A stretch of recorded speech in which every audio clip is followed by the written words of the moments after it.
네, 안녕하세요. 강의 시작하도록 하겠습니다. 저 여러분이랑 같이 12주 동안 국어 파트 담당하게 될 최수진입니다. 반갑습니다. 네, 안녕하세요. 여학생이 있네요. 네, 반가워요. 일단 경무실 이 언어 파트가 어려울까요? 쉬울까요?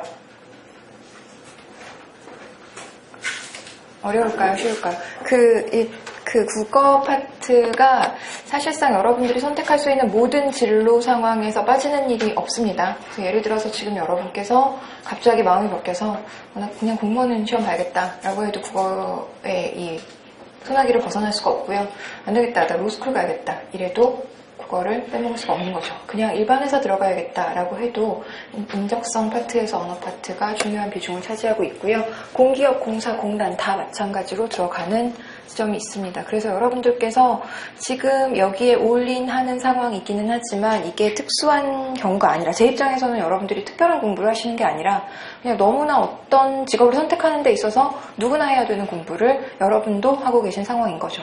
그런데 다만 여러분들께서 이 국어가 아주 어렵게 들어가지 않는 경우라서 제 입장에서는 오히려 여러분들은 좀 수월해 보이는 겁니다.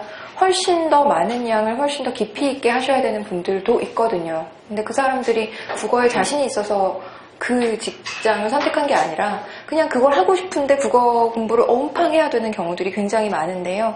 여러분들께서는 대통령 경호실에 들어가고 싶어 하는데 유행이도 국어 파트에 대한 부담이 아주 크지는 않은 곳이어서 제 입장에선 여러분들이 되게 운이 좋은 분들이네 라고 생각할 수 있겠습니다. 다만 그럼에도 불구하고 경쟁률이 2대1만 돼도 결국 그냥 내가 붙느냐 떨어지느냐는 나의 문제인 거잖아요. 그래서 공부를 열심히 하셔야 된다는 거예요. 이게 쉽다라는 말씀을 여러분들이 여러 군데서 들으셨을 텐데 그냥 쉬우니까 적당히 하면 되고 쉬우니까 살짝 하면 되고 쉬우니까 그냥 수업만 들으면 되고 라고 혹시라도 이거 비슷하게 생각하시는 분들이 계시다면 아무리 쉽건 어렵건 문제의 난이도와 무관하게 그냥 우리는 경쟁 상황에 놓여 있으니까 안타까운 얘기긴 하지만 상대적으로 잘해야 되는 거죠. 그래서 여러분들께서 하셔야 되는 공부가 이거 이외에도 굉장히 많다는 걸 알고 있습니다만 그럼에도 불구하고 이것 역시 잘 해주셔야 돼요. 열심히 하는 것보다 더 중요한 건 잘하는 거죠. 그래서 여러분들께서 일단 저랑 같이 수업 들으면서 수업 시간에 한 내용들에 대해서는 완벽하게 이해하고 암기하셔야 된다라는 거 말씀드릴게요. 왜냐하면 제가 지금 여기 수업 들어오기 전에 밖에서 살짝 들었는데 이 친구들은요 굉장히 우직하게 공부 열심히 하는 친구들이에요. 이렇게 소개를 해주시더라고요. 그래서 진짜 그런가? 이런 약간의 의심이 들기도 하고요. 또 하나는 제가 공부하는 걸 별로 좋아하지 않는 사람이라서 저는 많은 양을 하려고 하지 않거든요. 가능한 한 최적의 양을 찾아서 가는 스타일입니다. 그래서 여러분들에게 한 1000가지의 공부를 가르쳐주고 자, 이 중에서 3개 나올 거야. 이게 아니라 그냥 가능하면 4개, 5개만 공부하고 그 중에 3개가 나오기를 원하는 방향으로 수업을 한다는 거죠. 즉, 수업 양이 적다는 거예요. 수업 시간에 다루는 내용이 그렇게 방대하지 않다는 겁니다. 그래서 여러분들이 수업 시간에 더 온전히 집중해 주셔야 되고요. 그 다음에 최대한 제가 여러분들의 공부량을 최소화시키는데 최선을 다할 터이니 여러분들은 저랑 같이 공부하시는 내용에 대해서는 완벽하게 숙지하시고 만약에 이해가 안 되는 부분이 있으면 어떻게든 해결하고 가셔야 돼요. 우리가 지금 국어 공부를 내려놓은 지 몇 년 되셨어요? 국어 공부를 더 이상 하지 않은 지 몇 년 됐어요? 몇 년 됐죠? 그쵸? 국어 공부한 시간이 많아요? 영어 공부한 시간이 많아요? 말도 안 되게 영어 공부한 시간이 훨씬 더 많죠. 문법만 따져도 어때요? 국문법, 영문법 어느 걸 더 많이 알아요? 영문법을 훨씬 더 많이 알아요.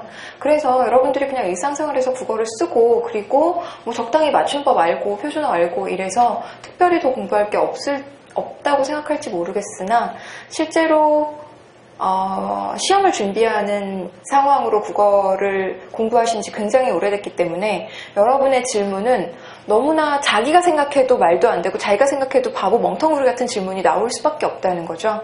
그럼에도 불구하고 이걸 해결하고 가지 않으시면 그쵸. 이거 완전 자기만 손해예요. 왜냐하면 여기는 다 지금 그레이드들이 다 다를 거고요. 중학교 1학년 때 국어를 내려놓은 친구, 고등학교까지 공부를 한 친구, 대학 가서도 끄적끄적 한 친구, 뭐 이렇게 여러 가지로 나눠볼 수 있을 거라서 제가 가능한 한 중심점을 잡아서 가지고 가긴 하겠지만 이 중에서 혹시 너무나 기초가 많이 부족하거나 아니면 자기의 블랙홀이 굉장히 이상한 지점에서 발생할 수 있다는 거죠. 그래서 여러분들께서 각자 저는 평균점을 놓고 강의하는 거고 여러분 각자 여러 가지 질문사항들을 해결하셔야 된다라는 것들 꼭 말씀드릴게요. 제가 질문을 받으면서 개인적으로 쉬는 시간에 질문을 하시건 수업 시간에 질문을 하시건 상관없는데 질문 받으면서 저도 이 질문에 굉장히 익숙한 사람이기는 합니다만 표정 관리가 안 될 때 있어요.